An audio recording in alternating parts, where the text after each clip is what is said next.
नमस्कार, मैं हूँ सरिता आपके साथ और मेरे YouTube channel river of stories में आप सभी का फिर से स्वागत करती हूँ। आज एक और कहानी लेकर आ गई हूँ मैं आप सभी के लिए और मेरी आज की कहानी का शीर्षक है मुझे माफ करना। कॉलेज हॉस्टल वाला मानसून, और जिसे लिखा है नवीन एकाकी जी ने। तो चलिए बिना देर किए शुरू करते हैं आज की कहानी। हॉस्टल में अपने कमरे की खिड़की से बाहर झांकते हुए कृष्णा की नजरें इस मानसूनी बारिश की उन बूंदों पर थी जो आसमान का सीना चीर कर जमीन से मिलने के लिए चली आई थी। कृष्णा को बारिश से चिढ़ सी थी क्योंकि इस बारिश के मौसम में उसकी माँ ने उसका साथ छोड़ दिया था। इस हॉस्टल में कृष्णा की पहली मानसूनी बारिश थी। उसके साथ उसकी रूममेट काजल रहती थी। यूं तो दोनों के बीच में जमीन आसमान का अंतर था, फिर भी दोनों बहुत अच्छी सहेलियां थी। आज काजल मार्केट गई थी और अभी तक वापस नहीं लौटी थी। शायद बारिश में कहीं रुक गई होगी। ऐसा सोचते हुए कृष्णा कमरे की खिड़की से बारिश की बूंदों को देखते हुए अपने बीते दिनों में चली गई। एक छोटे से गांव जगदीशपुर से निकलकर यहाँ पहुंची थी कृष्णा। वो अपने गांव की एक लौती लड़की थी जो अपना गांव छोड़कर दूर शहर में आई थी पढ़ने के लिए, और वो भी अकेले। वरना आज तक उसके गांव की कोई भी लड़की इस तरह पढ़ने के लिए बाहर नहीं गई थी। उसके बाबूजी ने उसको भरपूर प्यार और साथ दिया, जिससे वो ग्रेजुएशन करके यहाँ आ सकी।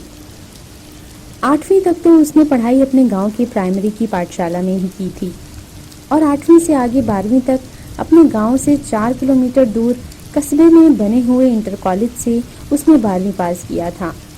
12वीं में उसने अपने ही कॉलेज में टॉप किया था, जिसकी वजह से उसका एडमिशन शहर के एक नामी गिरामी स्कूल में आसानी से हो गया और उसको हॉस्टल भी मिल गया था रहने के लिए।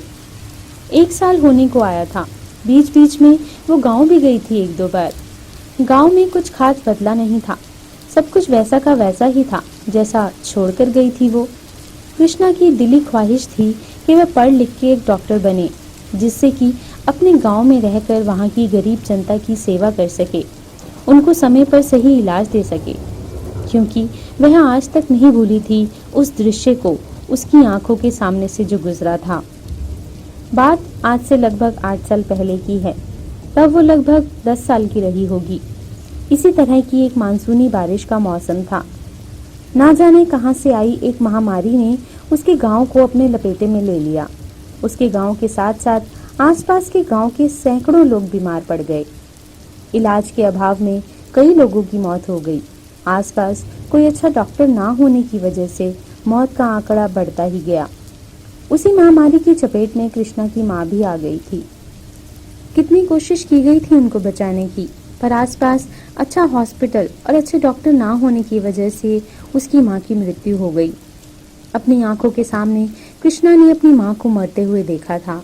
उसके बाबूजी बेबस लाचार खड़े थे, कुछ नहीं कर सके, और उसकी माँ ने उनकी गोद में ही दम तोड़ दिया। कृष्णा की माँ के जाने के बाद कृष्णा के बाबूजी ने ही उसे पाला, दूसरी शादी भी नहीं की, कि उनको डर था कि जो भी सौतेली माँ आएगी वो शायद कृष्णा को वो प्यार ना दे पाए। इसलिए उन्होंने कृष्णा को अकेले ही पालने का निर्णय लिया। उनकी परवरिश रंग लाई और कृष्णा आज शहर में पढ़ने के लिए आ सकी। माँ की याद आते ही कृष्णा की आंखों में आंसू आ गए थे, और वो आंसू न जाने कब उसकी पलकों का साथ छोड़कर उसके गालों को चूमते हुए नीचे की ओर चल पड़े। आंसुओं की गर्मी का एहसास होते ही कृष्णा ने अपनी उंगलियों के पोरों से उन आंसुओं को झटक दिया। उसका मन उदास हो गया था। मन का दर्द उसकी आंखों से होता हुआ उसके दिलो दिमाग में छा गया था। बारिश अभी भी जोरों से हो रही थी। रह रह के कड़कती हुई बिजली के साथ गरजते हुए बादल माहौल को थोड़ा सा भयानक भी बना रहे थे। तभी उसे हॉस्टल के गेट से काजल आती हुई दिखाई पड़ी। वो पूरी तरह से भीग चुकी थी। वह तेज कदमों से चलती हुई हॉस्टल की सीढ़ियों को पार करके कमरे में पहुंची और बाहर से ही आवाज दी, कृष्णा जरा टॉवल देना, मैं पूरी तरह भीग चुकी हूँ, अंदर आऊंगी तो कमरा भी गीला हो जाएगा। अरे इतनी जल्दी क्या थी आने की, थोड़ा रुक के आ जाती, कितना भीग गई है, अगर बीमार पड़ गई तो? कृष्णा उसे टॉवल देते हुए बोली। अरे मैं नहीं बीमार पड़ने वाली। काफी देर तक इंतजार किया लेकिन जब बारिश बंद ही नहीं हुई तो आना पड़ा। इतनी तेज बारिश में ऑटो भी नहीं मिल रहा था और जो मिला उसने भी मुझे पिछले चौराहे पर उतार दिया। अब वहां से मुझे पैदल आना पड़ा, इसलिए भीग गई। सुन कृष्णा, कॉफी बनाएगी क्या प्लीज? हाँ हाँ क्यों नहीं महारानी, बोल तो तेरे लिए पकोड़े भी तल दूं। अरे वाह, इससे अच्छी बात क्या होगी। बारिश का मौसम, गर्मा गर्म कॉफी और साथ में पकोड़े, वो भी तीखी चटनी के साथ। वाह क्या कॉम्बिनेशन है, मजा ही आ जाएगा। चल चल बना देना, मैं भी आती हूँ बस कपड़े बदल कर। दोनों बहनें मिलकर साथ में खाएंगे, जाने कल हो ना हो। ठीक है तू फ्रेश होकर आ जा, मैं तैयारी करती हूँ, कृष्णा ने मुस्कुराकर कहा। कुछ देर बाद काजल भी किचन में आ गई और दोनों ने मिलकर कॉफी बनाई, पकोड़े बनाए और अपने कमरे की खिड़की पर बैठकर दोनों की टी पार्टी शुरू हो गई। हॉस्टल की हरी भरी लॉन पर कुछ लड़कियां फुटबॉल लेकर उसी बारिश में खेलने लगी और जैसे ही नजर उन दोनों पर पड़ी तो उन्हें भी खेलने के लिए बुलाने लगी, क्योंकि उन्हें पता था कि कृष्णा फुटबॉल की बहुत अच्छी खिलाड़ी है। लेकिन काजल को इस गेम में कोई इंटरेस्ट नहीं था। वो दिन भर फेसबुक, इंस्टाग्राम पर ही लगी रहती थी। कृष्णा खामोश तबीयत की थी और काजल उतनी ही बातूनी। कृष्णा का ज्यादातर वक्त किताबों के साथ ही गुजरता और काजल का मोबाइल के साथ। कृष्णा को तहजीब और सादगी पसंद थी और काजल बिल्कुल अपोजिट। फिर भी दोनों की पक्की दोस्ती थी।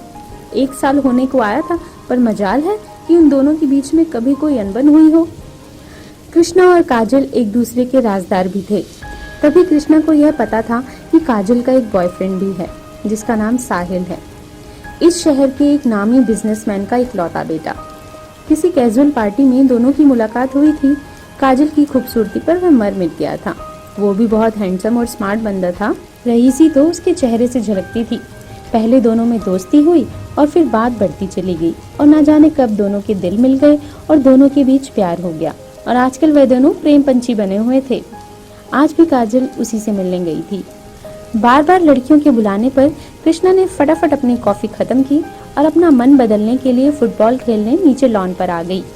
जैसे ही फुटबॉल उसके पैरों के पास आई, मानो उसके पैरों में बिजली सी आ गई हो।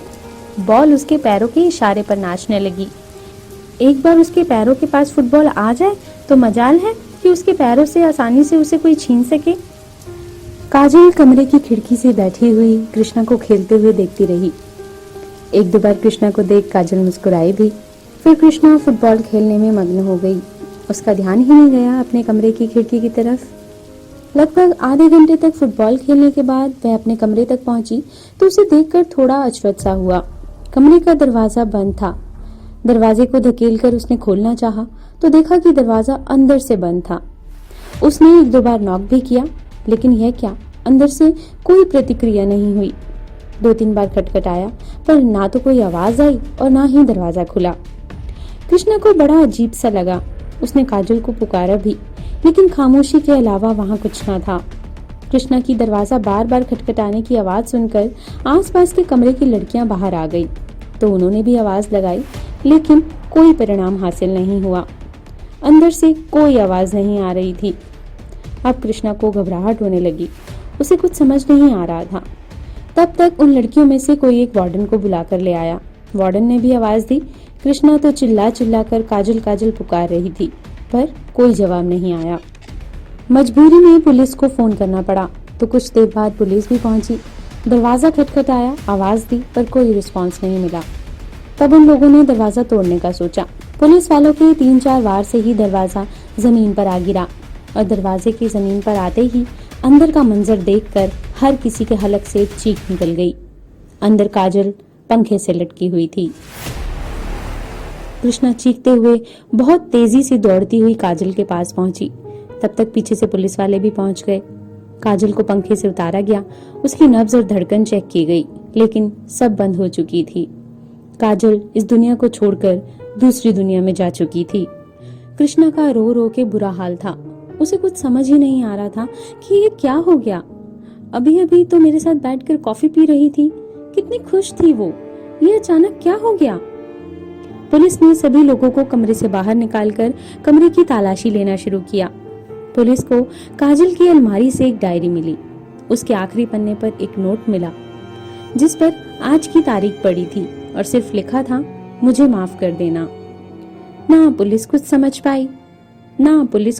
पाई, और ना ही कृष्णा। काजल के सामान की तलाशी में एक फाइल के अंदर उसकी और साहिल की कुछ तस्वीरें भी मिली, जो उन दोनों के रिश्ते की गहराई को साबित कर रही थी। कृष्णा को मोबाइल को खंगालने के बाद उसमें एक डिजिटल डायरी मिली जो पासवर्ड लॉक थी। कृष्णा को पासवर्ड पता था, पर उसने कभी भी उसके फोन को छूने की जरूरत नहीं समझी थी। एक दूसरे का भरोसा वे कभी नहीं तोड़ना चाहते थे। पुलिस के पूछने पर कृष्णा ने पासवर्ड बताया और जैसे ही वो डायरी खुली तो सब कुछ सामने आ गया। काजल को डायरी लिखने का शौक था। उसने आम डायरी की बजाय डिजिटल डायरी का उपयोग किया, शायद इसलिए कि वह हमेशा उसके साथ भी रहती, मोबाइल में एप्लीकेशन बनके। उस डिजिटल डायरी में काजल ने अपने हर लम्हे की मुस्कुराहट, तकलीफ, दोस्ती, प्यार, मम्मी पापा, कृष्णा, साहिल, हॉस्टल लाइफ और अपनी निजी जिंदगी के बारे में बहुत कुछ लिखा हुआ था। डायरी के पन्ने को नेक्स्ट करते करते पुलिस उस जगह पहुंची जिस पन्ने पर काजल की मौत की वजह लिखी हुई थी। उसने सुसाइड की थी। उस दिन भी काजल साहिल से मिलने गई थी, क्योंकि आज उसकी जिंदगी का अहम फैसला होना था। काजल अपने और साहिल के रिलेशनशिप में इतना आगे बढ़ गई थी कि अब वह साहिल के बच्चे की मां बनने वाली थी। जब उसे यह बात पता चली कि वो मां बनने वाली है, तो उसने ये बात साहिल को बताई और उस पर शादी के लिए दबाव डाला। साहिल पहले तो थोड़ा घबराया, फिर उसे आजकल करके टरकाता गया। वक्त गुजरता गया, पर साहिल ने शादी के लिए अभी तक कोई जवाब नहीं दिया था। आज काजल साहिल से वो जवाब लेने गई थी। आखिरी जवाब आगे डायरी में कुछ नहीं लिखा था, बस डायरी में यहीं तक लिखा था। आज की बात वो शायद लिख ही नहीं पाई थी, और शायद इसी वजह से ड्रॉर में रखी हुई डायरी में ही वो सिर्फ इतना ही लिख पाई थी कि मुझे माफ कर देना। ये माफी उसने साहिल से नहीं, बल्कि उन सभी अपनों से मांगी थी जो उससे प्यार करते थे, और कृष्णा भी उनमें से एक थी। कृष्णा को समझ ही नहीं आ रहा था कि साहिल के किस जवाब ने उसे इतना तोड़ दिया, इतना मजबूर कर दिया कि उसको आत्महत्या करनी पड़ी। कृष्णा का रो रो कर बुरा हाल था। काजल सिर्फ उसकी सहेली ही नहीं, बल्कि उसकी बहन थी, उसके सुख दुख की साथी थी। हर वक्त, हर लम्हे में वो उसके साथ खड़ी रहती थी। जब भी वो किसी बात से परेशान होती तो काजल ही उसे संभालती थी। बहुत मजबूत दिल की थी काजल। उसको देखकर कोई नहीं कह सकता था कि वो ऐसा भी कोई कदम उठा सकती है। वो तो हमेशा मुस्कुराती और बिंदास जिंदगी जीती थी। जहाँ भी जाती वहाँ पर खुशियां ही खुशियां बिखेर देती थी। यहाँ तक कि आज भी वह कहीं से भी किसी भी तरीके से दुखी नहीं नजर आ रही थी। कृष्णा भी इस बात को लेकर अपने आप को दोषी मान रही थी कि आखिर वो काजल को समझ क्यों नहीं पाई। उसके आंसू रुकने का नाम ही नहीं ले रहे थे। पुलिस ने साहिल को इंक्वायरी के लिए बुलाया। पहले तो साहिल नानुकुर करता रहा, पर सख्ती बरतने पर उसने जो बात बताई वह बात ही शायद काजल की मौत का कारण बनी। उस दिन भी काजल साहिल से शादी की बात करने गई थी। साहिल के बार बार समझाने पर भी वो जिद पर अड़ी थी। साहिल ने उसे अबॉर्शन कराने को बोला तो वो तमतमा गई और उसने साहिल को थप्पड़ मार दिया। तो साहिल ने शादी से बिल्कुल इनकार कर दिया और धमकी भी दी कि तुझे जो करना है कर ले, मैं तुझसे शादी नहीं करूंगा। वह यहाँ तक बोल गया कि उसकी जैसी लड़कियों का काम ही यही है। पता नहीं किसका पाप अपने कोख में लेकर घूम रही है और पैसा ऐंठने के चक्कर में उसे बदनाम करने की कोशिश कर रही है। और काजल को शायद वही बात दिल में लग गई थी। जिस शख्स को उसने अपनी जान से ज्यादा प्यार किया था, खुद से ज्यादा जिस पर भरोसा किया था, उसके लिए अपना तन मन सब कुछ न्यौछावर कर दिया था, जिसके साथ जिंदगी बिताने के सपने बुने थे और जिसका प्यार उसकी कोख में पल रहा था, उसी शख्स ने उसे क्या से क्या बना डाला। उसे एक बाजारू औरत का दर्जा तक दे दिया। वो बिना कुछ कहे वापस लौट आई थी। साहिल ने सोचा चलो अब इस बला से पीछा छूटा। वह भी अपने घर वापस चला गया था। उसके बाद क्या हुआ उसे कुछ नहीं पता भी कैसे होता। जो होना था वो तो हो गया था। काजल अपनी तकलीफ किसी को नहीं बता पाई, यहाँ तक कि उसने कृष्णा को भी अपने दर्द का अंदाजा नहीं होने दिया। कृष्णा बार बार रोते हुए यही चिल्लाती रही, काजल ये तूने क्या किया? तू न जाने कितने दिनों से तकलीफों से गुजर रही थी, न जाने कितने दिन से अपने दिल के अंदर दर्द को समेटे हुए बैठी थी, और तूने मुझे एक बार भी नहीं बताया और अंदाजा तक नहीं होने दिया। तूने दोस्ती में दगा दिया था काजल। इसका मतलब तूने मुझे कभी अच्छी दोस्त समझा ही नहीं। तू तो मेरी बहन जैसी थी। एक बार तो बताया होता। काजल, ये तूने क्या किया? पुलिस ने साहिल को गिरफ्तार कर लिया। काजल की डेड बॉडी को उसके मम्मी पापा लेकर चले गए। कृष्णा ने भी वह हॉस्टल छोड़ दिया, वापस अपने गांव चली गई। उसका मन उचाट हो गया था अब इस शहर से। वो यहाँ रहना ही नहीं चाहती थी। उसे इस मानसून वाली बारिश से फिर से नफरत हो गई थी, क्योंकि इस बारिश ने उसके जीवन की 2 सबसे कीमती चीजें उससे छीन ली थी। कृष्णा अब अपने गांव में है। गांव से उसने पढ़ाई शुरू की, अपना MBBS कंप्लीट करके डॉक्टर बनी और आज अपने गांव में खुद का क्लिनिक चलाती है। उसने अपने क्लिनिक का नाम भी रखा है काजल क्लिनिक। आज जब भी मानसून वाली बारिश आती है तो कृष्णा को रुलाकर चली जाती है। कृष्णा के आंसुओं के आगे उस बारिश को भी शर्म आ जाती है। काजल तो चली गई, पर आज भी कृष्णा के साथ रहती है, उसकी यादों में, लेकिन एक शिकायत बनकर। तो बस यहीं तक थी मेरी आज की कहानी। आपको ये कहानी कैसी लगी मुझे जरूर कमेंट बॉक्स में कमेंट करके बताएं, और आपको किस तरह की कहानियां सुनना पसंद है वो भी आप मुझे जरूर बताएं। अगर आप मुझे कोई कहानी भेजना चाहते हैं तो मेरा email ID है riverofstories2020@gmail.com। अगली कहानी लेकर फिर से आऊंगी, तब तक अपना ख्याल रखिएगा। बाय।